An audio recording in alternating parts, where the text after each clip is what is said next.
Merci pour votre confiance à Africa 24. La Société financière internationale, groupe de la Banque mondiale, accompagne le Togo dans ses projets de développement depuis plusieurs années.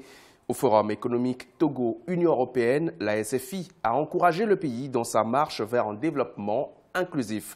Quelle est la position de cette institution face aux efforts du gouvernement togolais pour améliorer les conditions de vie des populations? Quel regard la SFI, bureau régional, porte sur le Forum Togo-Union européenne? Pour nous, à la SFI, c'est très positif. Quand on regarde ce que le gouvernement a fait, tout d'abord, le gouvernement a une vision claire. Et on voit la vision dans la stratégie nationale qui est le PN2. Et aussi, ils sont ouverts au secteur privé. Et comme la SFI, c'est l'institution du groupe de la Banque mondiale qui est chargée du développement du secteur privé, c'est ça qu'on aime entendre parce que ça veut dire qu'on peut faire beaucoup plus dans le pays. Il y a aussi, si on regarde l'infrastructure que le pays a mis en place, il y a l'aéroport, il y a les routes, l'énergie, les hôtels, le port. Tout ça, ça peut vraiment aider le secteur privé à opérer dans le pays. Il y a aussi les réformes Doing Business que le pays a mis en place. Tous les efforts qu'ils ont faits ont mené au fait que maintenant ils sont parmi les pays les plus réformateurs du monde, globalement. Et ça, c'est la deuxième fois en 5 ans. Alors ça montre vraiment combien c'est important pour le pays. Une autre chose qui est très positive, c'est que S&P, Standard & Poor's, une agence de notation, a publié une notation pour le pays de B. Moody's, c'était B3. Et en guise de comparaison, ça c'est la même notation que l'Égypte, Éthiopie, Ghana et Nigeria. Le Togo a certes fait de nombreuses réformes en faveur de son développement. Cependant, n'y a-t-il pas d'autres défis que doit relever le pays pour améliorer sa gouvernance économique? Pour les réformes Doing Business, ils ont déjà fait toutes les réformes qui sont, en anglais, ce qu'on peut dire low-hanging fruit, les réformes les plus faciles. Maintenant, il faut focaliser sur les réformes structurantes. Et quand on dit structurant, c'est la numérisation. Ils ont déjà commencé à faire ça, mais maintenant il faut vraiment continuer. Et quand on dit la numérisation, c'est par exemple numérisation du foncier, la douane, la fiscalité.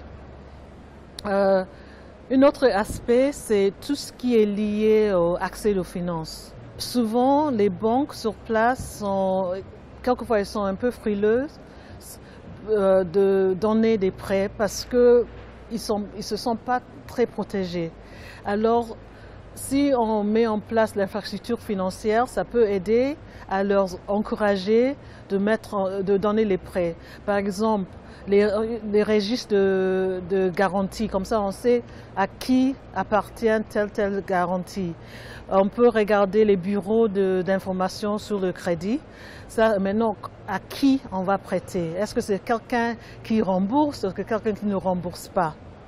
Il y a aussi les tribunaux de commerce.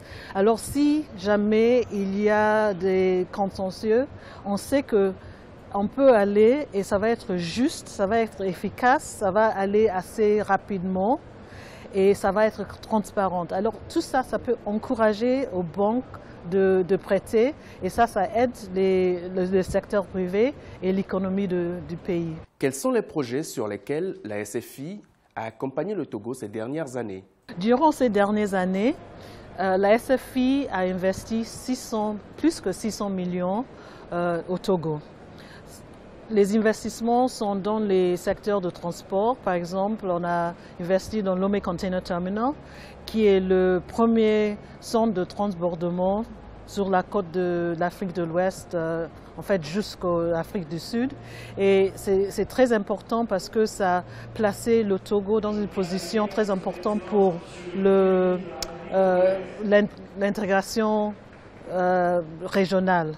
Et aussi, ça a aidé à monter l'efficacité et baisser les coûts parce que maintenant il y a les gros bateaux qui peuvent venir et il y a les economies of scale comme on dit en français, en anglais. Et aussi on a investi dans l'énergie. Il y a la centrale IPP de Kanto Global qui est 100 megawatts. Et aussi on travaille avec les banques locales pour mettre en place les lignes de crédit et les mesures de partage de risques pour les petites et moyennes entreprises. On travaille avec le gouvernement, on accompagne le gouvernement dans la mise en place des réformes Doing Business. Et ça, on a fait depuis 2005. La première édition du Forum économique Togo-Union européenne s'est achevée le 14 juin 2019 à Lomé. Après ce forum, comment la SFI envisage ses relations de partenariat avec le gouvernement togolais? Alors ce forum était très important pour vraiment placer le Togo comme pays, parmi les pays où il faut regarder pour l'investissement. On va continuer notre relation avec eux. C'est bien entendu, c'est le doing business, c'est continuer à regarder le secteur de l'énergie. L'année passée, on a accompagné le gouvernement à préparer une stratégie pour l'électricité universelle avant l'année 2030. Alors c'est quelque chose où on va accompagner le gouvernement à la mise en place de cette stratégie. On va travailler aussi dans le secteur de TIC, le télécom, pour voir comment on peut aider parce que pour nous, c'est la numérisation, numérisation, numérisation. C'est ça qui emmène l'efficacité et aussi la transparence.